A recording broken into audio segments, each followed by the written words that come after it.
Hi, and welcome to the Reiki from the Farm podcast, brought to you by me, Pam Allen-LeBlanc from Hidden Brook Farm. I am a scientist, a businesswoman, and a licensed Reiki master teacher with the International Center for Reiki Training.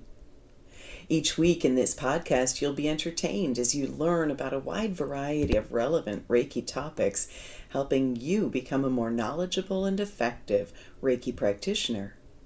We caution you, though, this podcast may also dramatically improve your life, and we are so happy that you're here.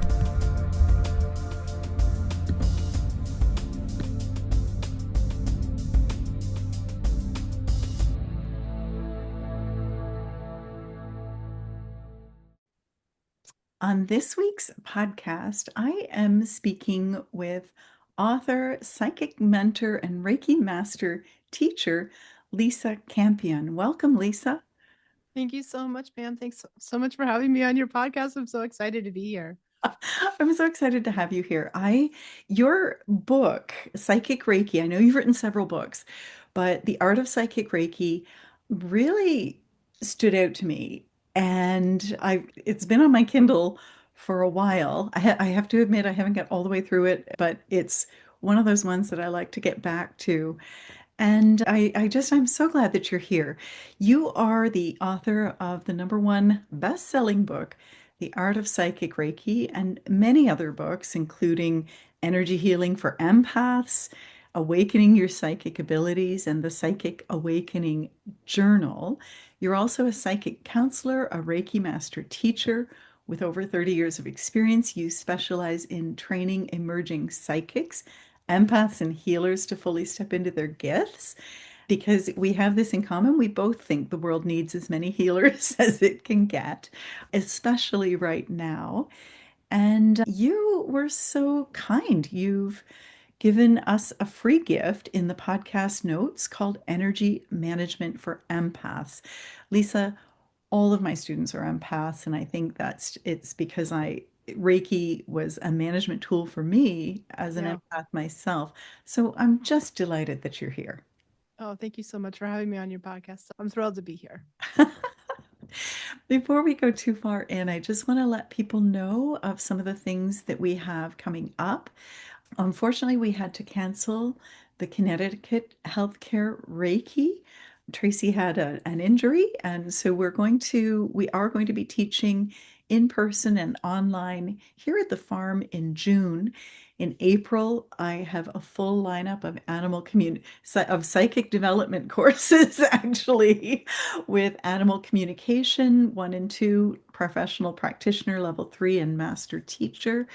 I also have all later in April, the 25th to the 29th, Sui Holy Fire level 1 and 2 and master classes. And the following week, May 2nd, over a weekend, I have ICRT Animal Reiki level 1 and 2.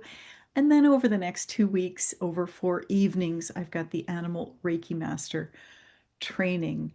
The horse card decks are coming along. And of course, if any of you still wish to join us for our Reiki business courses, we've got Start Your Reiki Business for people just starting out and grow your Reiki business. My daughter and I are putting our MBAs to work for you, because even with MBAs and business experience, it took a lot to figure out how to put business practices together with Reiki. And we would just really want to save you some time and effort and money and steps. So we'd love to have you join us for any of that. Lisa, what do you have coming up in your world? I have my Psychic Reiki courses that are always going on my website. I teach online mostly these days. And I have psychic development classes from beginner, intermediate to advanced classes. I love, helping people go pro. So if you want to be a professional psychic healer, I've got you. Yeah. And that's really what I like to do, is really mentor people that are undergoing a psychic awakening. So what happens, because what happens, you take a little Reiki and your psychic pops open, and that might be a good time to do a little work on that. That's really what I like to do the best. I love that. And yes, I love how you put it. You take a little Reiki and your psychic pops open. I'm working on a book right now called The Accidental Animal Communicator. It's because you can put me in that category. Right? Totally good. Because I took a little Reiki course and my psychic popped open. I'm right with you because years ago, one of my clients is like, "Can you talk to animals?" And I'm like, "I don't know. Let's find out." And I Oh, look guess I at can. that. Yes, it's the same pathway. Yeah. And that is, it's so funny. It is what I teach. And so often my own students will say, where do I learn about psychic? And I refer to your book. I refer to my colleague, Jules Davies. And one day somebody said, what about your classes? Your animal communication courses? I was like, oh, Uh-huh. Which yeah. is where I send my people when they want animal Reiki, by the way. I send them straight to you because I don't teach that. Oh, thank you. And it does, and then the animal communication side, it does pop out psychic awareness. So it's like, oh yeah, that is a psychic awareness course. What do you know? Lisa, tell us a little bit about you. How did you discover Reiki and when did like intuition tie into it and start playing such a big role for you? Tell us about that. Sure. It actually happened the other way around. So I started my life as a psychic, and I was one of those, was born in the 60s, just outside Boston. And I was one of those I see dead people kids, which was very uncool to It's do back. unnerving. Yeah, it was very like unpopular. It was something that I couldn't really talk about. And not only was I seeing dead people, but I was also seeing colors around people, feeling energy, seeing angels, seeing shadow spirits, knowing things. And I spent a lot of and of course, this is Murphy's Law. I grew up in a super duper duper haunted house. And it was just the way that works. Put the I don't psychic think it's an accident, Abby. psychic child in the most haunted room of the super haunted house. And I just spent a lot of my childhood trying to figure out what was going on. If you think about 60s and 70s, no, this conversation was not happening. There were no No. books in the library. There was no psychics on TV. There was no internet. So there was just me trying to figure out what was going on, how to manage my gifts, how to pretend to be normal in public, and just get through the day. Fortunately for me, my parents were hippies. So we did That is like, fortunate. yeah, I was so lucky. Transcendental meditation when I was 10, because Wow. that's what you did when you were a hippie in 1974. And they did the Silva method when I was in high school. I had some really incredible luck with my training. And then I went to university in the 80s, and it was the dawn of the new age. Hallelujah. And all of a sudden there was like, then that's when there were books and psychics and new age bookstores and training, proper trainings. And that's also about the time that I started working. I started working as a professional psychic when I was 19. Wow. I don't know What? why. You just think you can do things when you're 19, so you do them. That's just what I did. And I really quickly learned I didn't have enough skills. So after I finished university, I went back to school and studied to be a therapist. And for a long time, combined those two things.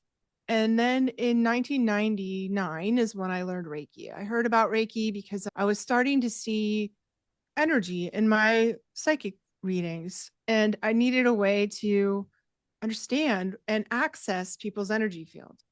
And even back then in 1999, Reiki was still pretty fringe. It was still pretty out there. Listen, it was fringe when I started teaching it in 2011, so I can't Yeah. imagine what it was in 2000 or in 1999. I know that was 27 years ago. And I always remember because it was the year my daughter was born. And she's 27 now. That's it. And then I really was working for a long time combining all three of them. So I would work, but had a Reiki table in my office, and my clients would get on the table, and I was doing Reiki really in support of the psychic readings that I was doing. But also that's about the time that I started teaching Reiki. So I've been teaching Reiki for that long. And yeah, that's hard. So I came into it the opposite way that most people do. Psychic first, Reiki second. That's incredible. I really relate. We're a couple of years apart, but I was born in 68. And so growing up in a time when my mother used to say, Pam, you can't, like I had the gift of precognizance and I would see things before they would happen. And Yeah. my mother would say, and she would say this to protect me, Pam, you can't tell people that. They're going to lock you up. And she wasn't being critical. She was literally, I was in a very conservative It was just the truth. hometown and it was the truth. Yeah. And I also did see, I didn't see the energy of the auras, but I did see spirit attachments. I did see Mhm. energies like that. And Wow. that was very unnerving. So at 12 years old, at 10 years old, I realized, wait, other people aren't seeing this. I didn't know. It was at 10 years old when Wow. somebody passed away and everybody was shocked. And I thought, didn't they know this was going to happen? And I realized they didn't. And for a couple Mm, of years, from 10 to 12, I grappled with what am I supposed to do with this? There was no mm. guidance. Like you said, there No, was no no guidance. nothing. And finally, it was like, I'm just shutting it down. Oh, But wow. it's hard on your body. It is. I immediately became anorexic. And Mm. yeah, so I'm really grateful that when Reiki came along, it opened it back up. But I have to admit that it wasn't natural for me. I fought it for a little while. I didn't- That's very common. I think it's such a common experience that we have bad experiences when we're children. We see things we're uncomfortable seeing, or our parents give us a smackdown because they don't like it. It makes other people uncomfortable.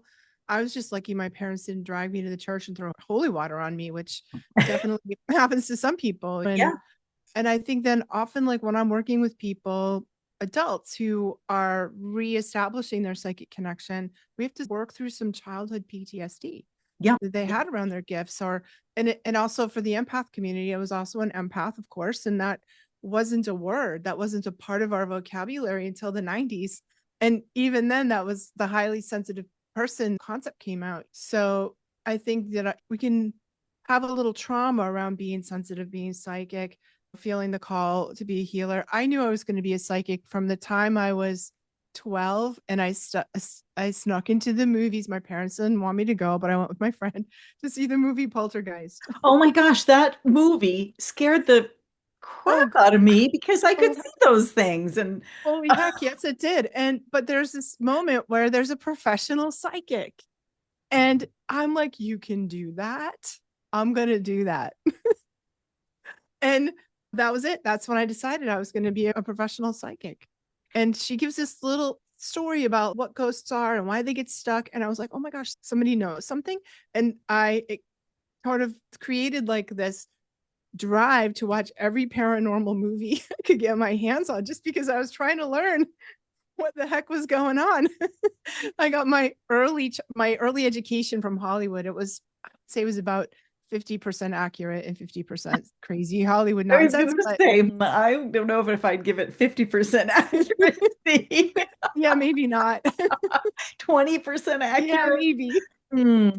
Do you Yeah. know, I just have to tell you, you're bringing back memories for me. I saw the movie Poltergeist when I was at a church. We were fasting. It was a 48-hour fast. No. We were fasting for to send money to help with the drought situation in Africa. And it was our CGIT Canadian Girls in Training. So imagine we were like 20 some teenage girls, young girls, watching the movie Poltergeist when we were fasting and starving. How to torture the psychics. I think that's maybe it. And I don't remember the psychic in that movie. Oh So my now gosh. I'm, as She much as made a big impression on me. that movie scared me so much. She did on me too, but I think it was the opposite for me. I think for me, it was like, yep, keeping this shut down until I'm in my 40s, I think, until Reiki opened it up. Lisa, that is just what an interesting background. Tell me about writing the art of psychic Reiki and all of your books, really, but I find that book fascinating. Tell me a little bit about that. What caused you to do that? What did you experience as you were writing it? Just all of it. I always knew I wanted to write. I was a writer. I was a magazine article writer, a freelancer, and I just knew I had a book in me. I'm actually working on my fifth book right now. I can't even believe it, but Amazing. I know it's coming out in November.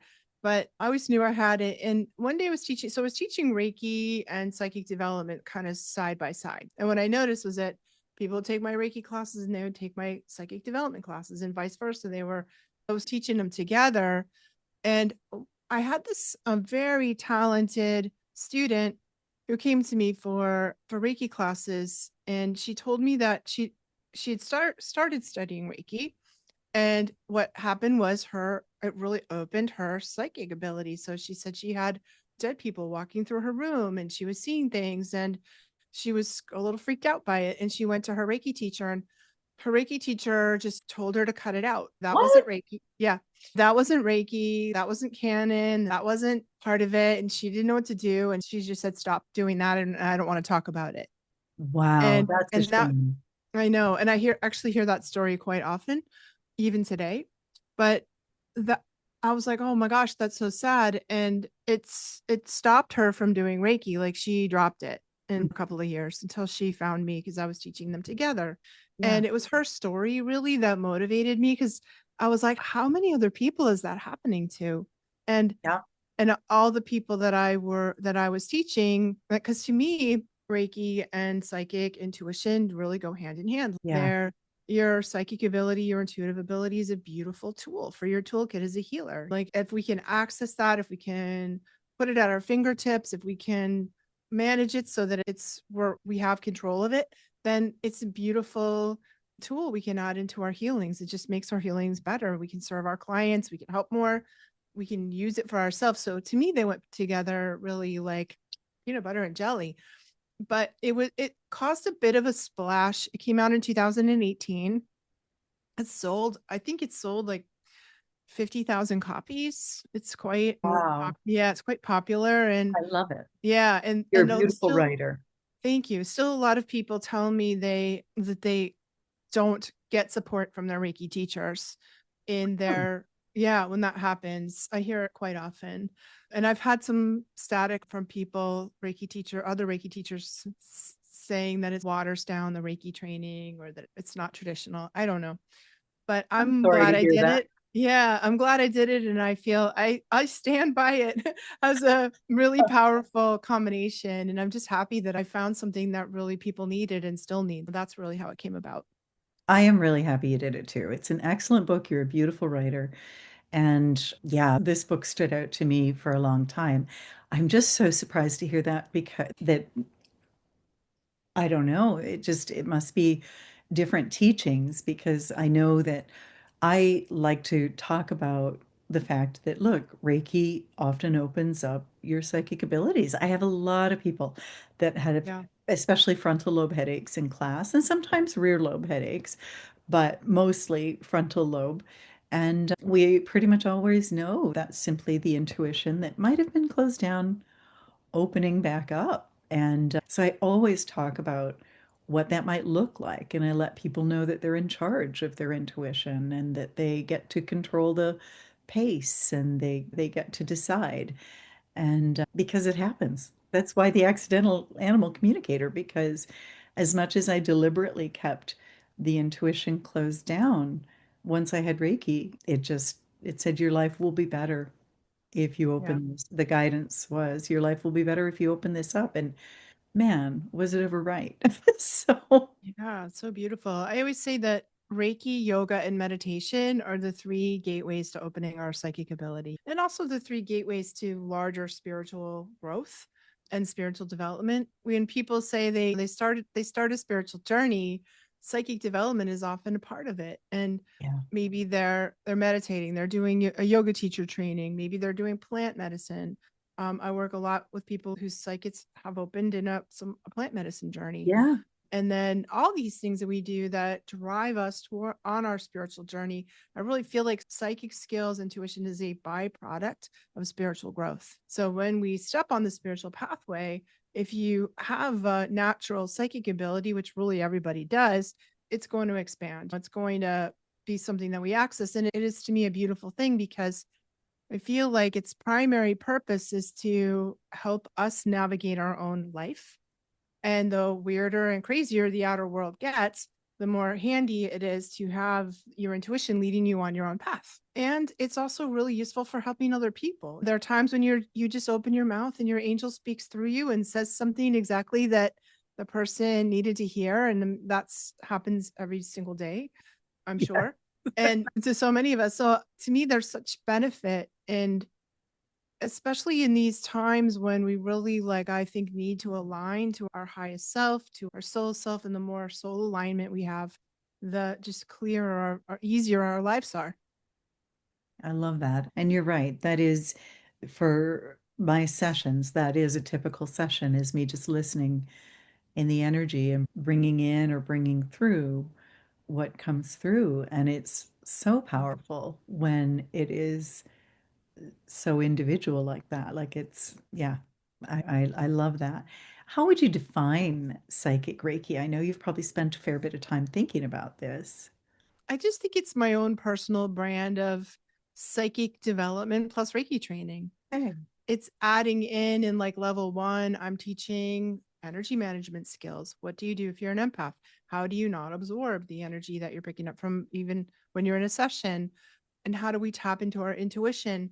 In Reiki 2, I teach more like how do we connect with our Reiki guides? Who are Mm, our Reiki guides? What are they doing? And what do you do if you see somebody's dead granny in the session, or that can mediumship happens. Accidental mediumship is also something that happens quite frequently. It can be really startling for people, right? yes. And frightening. And until we learn how to, okay, this is actually a good thing and lean into it a little bit. So that's really, I think, how I define it. It's that combination of Reiki training plus psychic development. I love that. Listen, Lisa, I identify as an empath. Most of the people that study with me identify as an empath. One of the biggest things Reiki helped me do was manage my empathy. And it went from being almost a curse or a problem to being a tremendous gift. How do you think, or what does it mean to work with it rather than be overwhelmed by it? And how do you think people get there? I think it's all about energy management, energy hygiene, and energy management basics. And it does feel like a curse. It will leave you like on the couch with your cat watching Netflix because anything else is going to blow your circuits. Going to the grocery store, getting on an airplane, or Yeah. doing the work you're called to do can be really something until we learn how to manage and protect our energy, then we feel can feel quite victimized by our sensitivity. And we that's the experience. It's for real. When we learn how to manage our energy, that's when we can move through the world masterfully. Go into the hospital and do hospice work or work with Mhm. all whatever it is that we're doing with our Reiki and our lives as healers or even our lives as humans.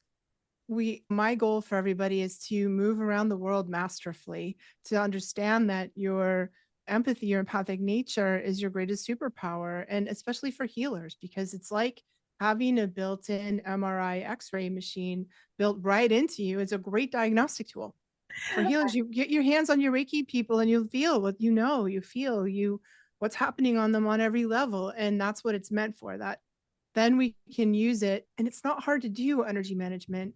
We have to do it consistently, but it's not a difficult process. I agree with you. And I think that once Reiki helped me clear that large volume that was attached to me or connected with me, and then just keeping it clear was the big Yeah. thing. And when you say human MRI, that's actually the images I get. When I describe the images, sometimes people say, that's exactly what showed up on my MRI. It looked exactly like what you're describing. Wow. And you're right, it does turn what was heavy, difficult into your biggest gift. But I love how you said not be victimized by it. I think that's really important. Yeah, I pulled that out. Why do you think so many sensitive people doubt or fear their gifts? And how can we shift so that we embrace them and work with them instead? I think that we're sadly live in a society that doesn't really value or care about how we feel. Like we're just told to suck it up and quit feeling all that and you're way too sensitive and that's sad to me because so much of our guidance, so much of our intuition, so much of our skill as a healer, I'd be a pretty terrible therapist if I didn't have any feelings or understand my feelings or understand and have compassion for other people's feelings. So I think we have to come to the point where we see our emotions as powerful, a powerful like internal GPS. It also means that we need to learn how to manage our emotions, especially in the book that I wrote, Energy Healing for Empaths, is really all about that. How do we manage our emotions so that we're not flooded, we're not buried under other people's emotions, and that we know how to process our emotions in the moment when they rise up inside of us. And that's a skill I wish if everybody could learn emotional management and nervous system regulation, I think we live in a different world. And that's actually what my fifth book is about. It's called Sacred Reparenting. It's a book about inner child work. And Wow. the focus is those things: emotional regulation, nervous system regulation. And I think when we have those things, then we can live in the flow of our feelings. We can see them as like how your own soul speaks to you, how we get guidance. And I think it's just on our feelings are inconvenient for other people. And especially when they're unmanaged, when we don't know how to manage them ourselves and if they're a bit floody, right? Then it can really be a problem. Do you know, I agree. And it's so funny because we've come to so many of the same conclusions or similar conclusions and came from a slightly different angle. And I began teaching some of Linda Kohanov, who wrote the Tao of Equus. I began teaching some of her deeper horse work, and it was all around emotional intelligence, and that the horses basically would mirror even when we weren't sure what emotions we were feeling. Like Yeah. it was helping us identify the emotions, and then the emotions are basically a way that our subconscious and other parts of ourselves that are not conscious, that are not part of our conscious mind. It's a way to communicate with us and give us information. And when you can So interpret cool. that, understand that, like you said, you can move through the emotions. They're no Do you know longer Laura? Do you confusing. know Sharon and Laura Wilsey? Sharon Wilsey wrote Horse I Speak. do. I met them. Okay, Yeah. she's a very good friend of mine, and she's my original Reiki teacher. What? I know Yep. Sharon very well. Yep. Yeah. She's my original Reiki teacher. Back in 1999, she was the first person that taught me Reiki. And she's a good friend of mine. She and I have been speakers at a fairly large horse event called the Equine Affair in Massachusetts. Yes. And so we have so much in common. I usually attend her sessions, she attends mine. And we Next time you see normally, her, tell her I said hi. I will do. We normally try to talk in between, but I'll admit I took a couple of years off to run politically. I've not been down to speak down there in a few years now. So Isn't that I'll, funny? She's I my will. Reiki, original Reiki teacher. I love her, she and her Mhm. work, and that's really cool. And that, of course, she is. That makes sense. You talked about emotional regulation and how. Do you want to share a bit of that? I know that's going to be in your book. And so, how do you suggest that people use their emotions for information and flow through them? Is there anything that you can There's share like with us on that? a really big difference between our reactive emotions and our soul level emotions. And Mm. when we have reactive emotions, it's like you fight or flight. And they're very chemical, like adrenaline and cortisol. And these are the emotions we need to let flow through our nervous system and not act out or express. Because otherwise it's road rage or panic attacks or these kinds of things that we need. And that's when we go into nervous system regulation. How do we regulate our nervous system when we're in the middle of road rage or panic? But then we have soul feelings, and soul feelings are like the deep, non reactive emotions that arise in us because it's information, Mm. it's guidance, right? And we can always tell the difference because reactive feelings feel terrible. They don't feel good. And soul feelings feel good, even when they're gnarly, even when they're gritty, even when it's deep, like grief, right? So, soul feelings we need to express in some way. Maybe it's in a journal. I use a very simple breathing practice of just getting very grounded, breathing up from my tailbone, breathing. You'll see me like standing in a corner by myself, huffing and puffing for a few minutes while I just letting the chemical whatever reactivity move out of my body and being like, all right, what's really going on here? But I think like 15 minutes, I call it 15 minutes of feeling time every day. Maybe that's in your journal. Maybe you're doing some EFT or tapping. Maybe you're meditating, but really taking that time, especially as empaths, because we're super emotional all the time, right? If we're not taking time to attend to our feelings on the daily, they build up and it's like you open the closet and everything avalanches out. We want to make sure that doesn't happen by just attending to them with so much love and compassion on a regular basis.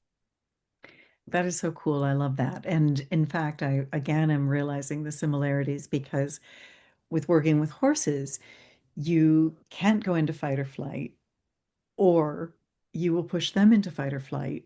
Right. And they're 1,200 pounds with the fastest reaction times on the planet. So we don't want them in fight or Yeah. flight. And so that's exactly what I do is I teach my students 3 deep breaths. Yeah. Anytime you're triggered, you need to take 3 deep breaths because Yes. there's only so much energy before there's an explosion. Yeah. If your horse is at an 8 and you need to be down at a 2, Mhm. because if your horse is at an 8 and you're also at an 8, it's going to explode. I was a super duper horsey girl, 4-H. Me, I oh never yeah, I was a I 4-H never had leader. my own.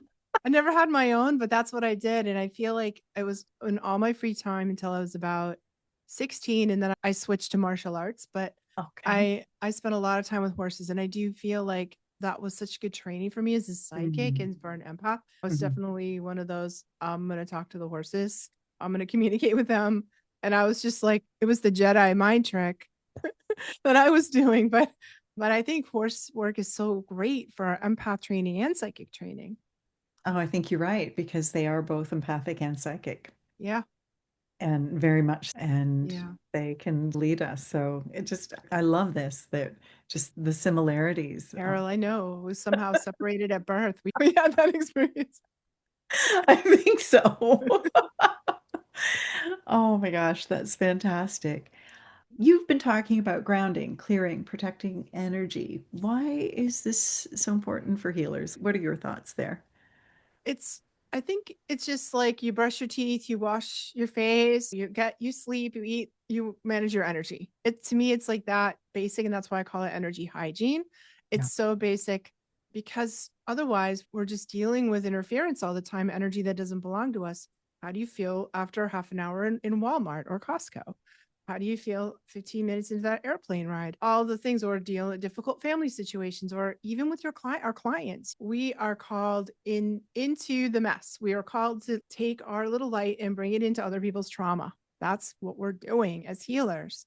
And if we're not managing our own energy, we're not a safe space for our clients, first of Mhm. all, and we're going to take damage because we need to protect ourselves from. I think about psychic self-defense as a really important thing. Like I said, I was a martial artist because we need to feel like we can do what we need to do without it taking a bite out of us. That means we need to be grounded. Grounding all the time is step 1. Step 2 is clearing the energy we picked up that doesn't belong to us and just clearing it out of our system. And step 3 is protection, like bringing up your protection levels so that you have a little bit of a thicker skin, or a little better boundary, a better barrier between who you are in the world. And then when we do that, and I do it in between clients, I do it before and after Walmart. Yeah, Otherwise, I'm like curled in the fetal position halfway through Walmart and I can't remember my name or where I parked my car. I do know. Yeah. Actually, especially at Christmas time when there's all the Yes. stress. You say it. And going to It's the mall just used to be torture for me. I'm so torture. grateful that my husband loves to shop because I Thank, just send him to do all the thank shopping. goodness for online shopping. That's what Yeah. I say. We just need to function and to feel we're called into service as empaths and healers. And it's going to take a bite out of us if we don't learn these energy hygiene practices. One of the things that I find is that we can get too caught up in protective bubbles and they take a lot of energy to maintain. And I've noticed that if I can simply put Reiki Mm, into my field and invite Reiki to do yeah. the protecting for me, that it lets in what is good and helpful and healthy and what I Yes. need. And it also knows what not to let in. That's And great. yeah, so I don't know if yeah. I use like the really working with the outside edge of your energy field Yeah. is what I do because that's what your boundary is. It's like your skin Mm. and it's semi permeable. It's meant to let in healthy energy and energy that's supportive to you and to keep out non supportive energy. And we're meant to be the boss so that we are in control of what energy comes in and out. And if you're an empath, you don't have a really you don't have a really solid one. You have a sponge. I say it's a porous boundary. It's Yes, a like a porous porous boundary. boundary. That's right. It's like a sponge. Mm. And that's I think learning to have a better boundary, a better energetic boundary, a stronger energetic boundary gives you a leg to stand on so that you can learn to set better boundaries in all the other areas of your life. like Right. how to say no, how to decide when you're a yes or you're a no. You can't really feel that unless you have that outside edge of your energy field pretty strong and healthy. And of course, the more trauma we have, the more compromised that boundary layer gets because trauma rips it. Yeah. Yeah, lots of things rip it. They do. And I've had the theory that as an empath, we maybe didn't intend to pick up trauma and energies from other people, but we did. And Yeah. even though they come from other people, they still can rip that Yeah. boundary. Other people's can and yours can too if you've had Exactly. trauma. So witnessing other people's trauma or having your own trauma, substances can really compromise, like alcohol and drugs can really compromise the outside edge of our field. Or, like you said, attachments. So, Mhm. if you want an attachment, just have a rip in your field and then have lots of pain on the inside of you. And that's a perfect recipe for attracting attachments, entities that you look pretty tasty to them if you have holes in your field and a lot of pain on the inside. Absolutely. And I don't know about you, but I found that Reiki really was the tool that helped define my boundary when the boundary itself was quite porous. And I never used to know, like, where did I end and where did another person begin? It was always a little bit confusing. And it was just so lovely to get those edges Yeah. defined. I think so too. And I think especially with Reiki, like we can connect to Reiki and have it shine out of our energy field like a light bulb. You Yeah, know, when we're shining out that energy, I always say it's a little bit like turning the tap on your faucet. If something's shining out, nothing can get in, right? So Reiki can repair the rips and holes, Reiki can strengthen the outside edge of your field, and Reiki can just shine out in a way that lifts your frequency high enough that you're no longer attractive to those kinds of beings. Yeah. I love that. I was wondering, there's a lot going on in the world today. How do you feel that Reiki and intuitive awareness can help bridge that division, that duality, that us versus them mentality that is it's really prevalent. I don't know. It seems to be to me anyway. Yeah, it sure is. I think when we come from the attitude of Reiki, we're really more seeing through the eyes of the heart, right? It's such a heart-based practice. And when we see through the eyes of the heart, we let go of the polarity of us versus them. We cultivate compassion for all living things, right? If you just practice the precepts, the 5 precepts from Reiki, it takes us out of that polarized viewpoint into a more compassionate, prayerful place. And I think Reiki is really useful to use as a prayer. Can we send Reiki long distance to the people that are suffering in the world? I always imagine in my daily Reiki practice that the world is little and I'm sending Reiki to the whole planet, all living beings on it, all people, all animals, all life, the planet itself. You know, when we're in that state, it's really hard to go us versus them, where it brings, I think, unity consciousness. And that I do believe that's where we're evolving into, where we're moving into when they talk about the fifth dimension, the age of Aquarius, whatever you want to call it, the ascension of humanity, that our consciousness is moving out of the age of Pisces, the age of the polarity, and into this unity consciousness. And Reiki, with its frequency of unconditional love, is such a great way to get there. What into we're all in this together. That's unity consciousness. We're all part of something bigger. We're all little sparks of the divine here on the planet, and we're meant to help each other. I always say they should put the decisions of the world in the hands of the Reiki people and the empaths, because we would be choosing a whole different set of priorities. We would be making a whole different set of decisions based on these ideas of compassion and unity. And if I can't hurt somebody without hurting myself, when Yeah, I help other people, I'm helping myself, like that. That's it. And I just think it orients us towards that. And it's heartening to me because when I started Reiki in 1999, it was very fringe, very weird. Now here in the States, there's 800 hospitals in the United States that have full-time Reiki staff. yeah. And I really feel it's crossing the bridge more and more into mainstream. More and more people are studying it and recognizing its benefits. And I feel like that's a really good sign about where we're going as humans. I love that. I think it is too. And I'm really feeling in the energy, the unification consciousness. It's a big part of animal Reiki and the course and the energy, but it's just part of Reiki, Yeah. regardless of what lineage that you're from. And in fact, I love that you picture the little world. I actually literally have my favorite NASA photo of the Earth that I pull up on my computer and I sit there See? Yes. send to that. And I didn't even realize I'm leaving for Africa. And I didn't realize that Africa is really predominant on where on the photo that I've been sending to until recently. And I just went, oh, I've been sending to that photo for a few years now, ever since I found it. Maybe that's why I'm called to Africa. But I feel like I've heard it said that the world is actually one organism Yeah. and all the people on the planet and all the animals and the plants and the earth and the earth itself. And that makes a lot of sense to me. I think of it as my body, that there's more bacterial DNA in my body than my DNA. And so just when I think about what makes up this one organism of our body, it's a bit of an analogy or a metaphor of the earth being one organism. I love that. You've worked a lot with psychic development, Lisa. What are some of the most common blocks with Reiki practitioners around psychic development?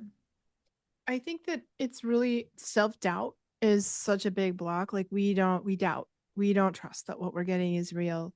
We buy the Hollywood or TV myths about what it's supposed to look like. And it's that's so dramatic. It's so big. It's like falls on the floor and has a fit, sort of foams at the mouth. And like that hardly ever happens to me anyway. I've not So had it yet. yeah, me neither. Nobody's head is spun around. Yeah, no, Nobody. nobody's had to spud around. So I think we have to drop these myths and misconceptions. I think that people think you're only psychic if you're a visual psychic. So I'll lead people through psychic exercise and they'll say, I didn't see anything. You may, it's the most rare. And quite frankly, it's a pain in the neck. Mm. So having opening to all of the psychic senses, what are you perceiving? What are you experiencing? What do you feel, sense, know, hear, opens us to that. It's so part of our everyday life. It probably happens 10 times a day. That little voice you hear, like that little nudge, don't forget your umbrella, or don't wear your car keys, like those little voices we have, the feelings, the sensing, the knowing, it's just happening so frequently that we dismiss it. Oh, that old thing that we we think it's not, or we're not special. Everyone is psychic and we're all getting it all the time. I also think people think you don't have to work on it. Like somehow you're just like magically amazing at it without any work. And I always say it's like athletic ability or musical ability. You can be born with tons of talent, but you still have to work it. You Yeah. still have to practice. You have to learn. You have to, it's like a muscle that you have to exercise. And the more that you do that, the more it comes to your fingertips. So I think they're really the big blocks. And that's what I really talk about in my book, Awakening Your Psychic Ability. How do we integrate it? How do we recognize when it's happening and then integrate it and act on it? You got to act on it sometimes Mhm. too. Not every single time, but sometimes, or it shuts down, you know?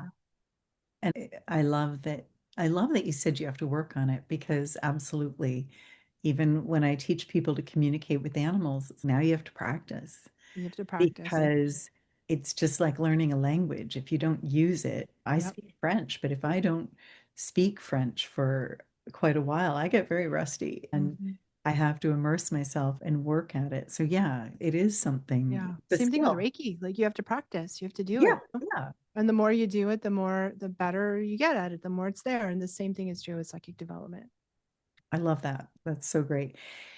If somebody listening today wants to deepen their connection with their intuition and they want to use their Reiki energy to facilitate that, what would they do? My number one starting tool is to get what I call the psychic journal. And it's just a regular old journal, write psychic journal on the top of it. Or I published one called the Psychic Awakening Journal. And you just start recording your dreams at night. Record your, if you pull oracle cards, put them down in there. every time you have a psychic hit or you see the signs and omens, because it's happening, like I said, 10 times a day, but oftentimes it's very ephemeral. It's like a dream. Like you're like, oh my God, this is so significant. But if you don't write it down, you forget about it. Like a couple of hours later, a couple of days later. And if you start writing it all down in a journal, you're going to be amazed at how psychic you already are, amazed. And it's that practicing. It's really putting our attention on it, paying attention to it, putting our focus on it also helps a lot. So I think that's the very, very first thing you can do. What if, as a Reiki practitioner, at the end of your session, you wrote down everything you experienced, even if you didn't share it with your client? Everything you felt, everything you knew, everything you saw, everything you heard. That kind of attention really builds the muscle. I really agree with you. I find that sometimes the experiences that we have in Reiki or the intuitive information that comes in is so profound that I find myself thinking like, I will never forget that as long as I live. But it's not happening in the memory part of your brain. That's right. And 15 minutes later, if I haven't written it down, it's You gone, forgot. I know. even Just though like a it dream. was profound. You're still, oh my gosh, that thing. And That if was we don't write it, amazing, but if if we I don't don't write it write it down, it's down, gone. yeah, and in fact, it's part of my practice with animal communication. I choose not to write it down because my intention is to leave it between the animal and Mhm. their human caregiver. It's not mine. It belongs to them. It's just, I'm just channeling it through. And I do get a kick out of it because people will say, remember you told me this? And it's no, I don't remember. I don't remember. not remember. No, same with I, me. I don't I, remember. because I deliberately didn't hang Yeah. on to that. I didn't keep a hold of Kind it. of a privacy thing Privacy too. thing. Like yeah, it's a privacy thing for our clients. And yeah, I do the same. They record it. They're welcome to have the recordings, but I'm not going back and listening to them, and I'm not writing it down or Right. anything. But yeah, if you don't write it down, it doesn't stay in the memory part of your brain. That is wonderful advice. One question before I ask you to take us into a meditation. One last question. Authentic healing. What does that mean to you today? I think it's leaning into the problems. And I noticed that in the spiritual community right now, there's a lot of toxic positivity or spiritual bypassing that happens. And to me, authentic healing means we're not afraid to do the hard work. We're not afraid to go into the trauma. We learn to stay grounded and present with our own shadows. Doing some shadow work is really powerful because I feel like as practitioners, we can only go with our clients as deep as we've been in ourselves. So even though I've been working as a healer for, I'm not kidding, 40 years now, I still am always doing my own work. I never stop. And if I stop doing my own inner work, my business dries up, my psychic gets rusty. Like to me, it's about I'm on the cutting edge of my own spiritual evolution all the time. And to be humble about that and look at, okay, what's going on here? What's arising inside of me to be healed without sugarcoating it or brushing it under the carpet. And having the willingness to do that inner looking at even the dark and shadowy parts is, I think, really what authentic healing is. And there's only so much love and lighting it we can do. Sometimes we have to like pick up the rock and look at all the wiggly things under the rock. Like we have to go deep. And I personally like that. So it's not a problem for me, but to me, that's what authentic healing really means. I literally pick up rocks and enjoy looking at the wiggly things underneath. Yep. As an Too. agricultural scientist, I'm always so happy to see worms and Yeah. insects and That. all the things. But I totally agree with you on an energetic level too. I do occasionally, not often these days, but I used to more in the past, run into people that kind of had their eyes closed and their ears plugged, and they were saying, Mhm. "There's only La love, la la there's la only love, la. there's only love." And no, we live in a world of duality, so we really have to acknowledge that there's both, and that's what we do as light workers. We contribute to the frequency on the planet by addressing the shadows and addressing the stuff that is not love, the not self that exists for so many of us. So I love that. Do you know, I do want to mention one thing. As we were talking about psychic development, I usually talk in my classes about the clairs. and how often our psychic abilities are awakened or enhanced or they grow as a result of the class, and how usually we have one or more psychic abilities, but usually one's kind of one of the dominant ones. But I usually talk about all the different clairs, clairempathy, clairvoyance, clairtangency, clairaudience. When I, in 2011, right off the bat, I taught a children's Reiki class to my three kids and another six children and adults from the neighborhood. And no, actually, that's wrong, to eight other people from the neighborhood.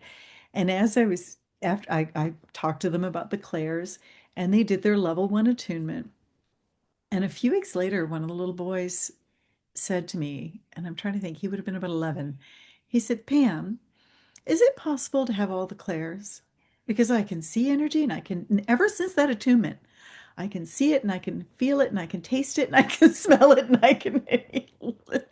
And I just was surprised, but I went, well, clearly it is. And Yeah. my youngest daughter, who was 9 when she did the class alongside of him, she said, yeah, me too, Mama. Yeah. Wow. Wow, Kids, that's so cool. kids are amazing. Kids are They, amazing. And a lot of people have all the clairs, or a lot of people yeah, have capacity for all of them if they're willing to do the work to yeah. practice on them. But it's not uncommon that I see people that have the full package. I find that in a lot of cases, it's that when I teach animal communication that they develop. So like they might have Yeah. had three that were predominant, but then the others start to come along Yes. We start and with our strong ones. We start with the ones that are already active. And when we really do the work and do the practice, it can often open the other ones for yeah, sure. yeah, I noticed that as Yeah. well. So I love it. Lisa, would you lead us in a practice or a meditation today to just Sure. demonstrate some of this work? Yeah, I'd love to lead you through my ground, clear, and protect meditation. That's the Mm, foundational psychic hygiene that I do with all my Reiki students, my empath students, and my psychic students. That's the first thing I do. that It's would be always good to amazing. do. Yeah. All Okay. right, let's do it. All Thank you. right, so I just invite you to close your eyes and really, if you can get your feet on the floor, that's beautiful. And to start with, just taking a deep breath. Let's breathe into our hearts. Slow down your breathing. Take a nice deep breath in there. And as you come into your heart, we just recall our energy. So call back your energy. Use your inhale breath to call back all the parts of you that got scattered out throughout your day, what you were doing before this, what you have to do later. Let it all go for this moment. You can almost even think about cutting cords with all of the things that are not us being fully present in this moment. So really breathe into your heart. And as you breathe into your heart on the exhale breath, you're going to take any extra energy that your heart is holding, if it feels heavy or dense in there, and breathe it down your spine and out the bottoms of your feet. Do a little grounding. And on your next breath, we're going to drop into your belly, noticing what's going on in your belly. Maybe you soften your diaphragm a little bit. And a lot of times our belly is where we hold the energy we pick up from other people. So just check and see if does it feel tight and squirmy in there? Or does it feel loose and relaxed? And on the next exhale breath, this is where we squeeze the sponge, just imagining you're releasing all the emotions that are yours, everything that's not yours, anything that's yours that's ready to go, down your legs and feet and into the earth. We're just going to ask the earth to receive this, to compost it, to transmute it. We ask the earth with a lot of gratitude to throw it on the compost bin. And then we're going to drop now into our tailbone. As we come into the tailbone, we get even more embodied, even more grounded. Just a gentle invitation to come even more into your body. Feeling your tailbone relax. Feel the chakras at the bottoms of your feet. And on the exhale breath, then you can drop the grounding cord down. Imagine that your tailbone is extending like the root of a tree through the chair you're in, through the layers of the building you're in. Let gravity pick it up. It's easy. effortless. Just let that grounding cord go really deep into the earth, deep and wide. Feeling the soil, the rocks, the crystal, the water. Let it spread out. Let it tap into the beautiful, gentle, restful energy of the earth.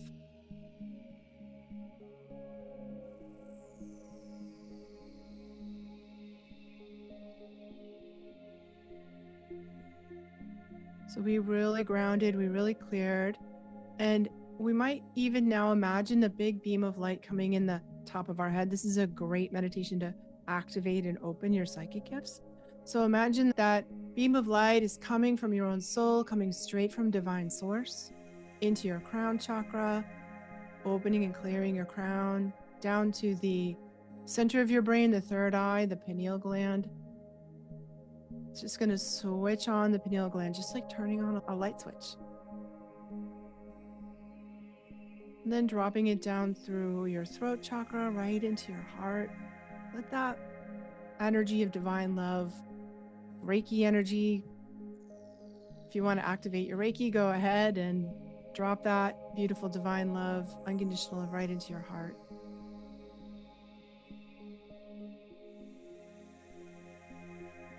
And then we're going to take a few more breaths into our heart. So imagine pulling energy up from the earth, the light of the earth. Pull it up from your roots right into your heart. And on the same inhale breath, if you can manage it, pull the divine energy down. So almost like you're pulling from two ends of this straw. We're just filling our heart with this beautiful mix of the light of the earth and this divine light, letting your heart get bigger with each inhale breath. We're just going to move that energy now to the outside edge of our field. So find the outside edge of your energy field. You can just imagine, pretend, or visualize. It's usually about arm's length out. And this is the edge of your own energy field. We're going to send this light out there to repair, fix, seal any cracks or holes, heal it. We're just going to tell this outside edge of our energy field that it's to allow in energy that's supportive to us, and non-supportive energy stays on the other side. Nothing gets through without our permission. We're the boss of our boundary. And another breath here, pulling the energy into our heart, feeling the edge of our boundary. Just notice how you feel. Notice if you feel any different than you did when we started together.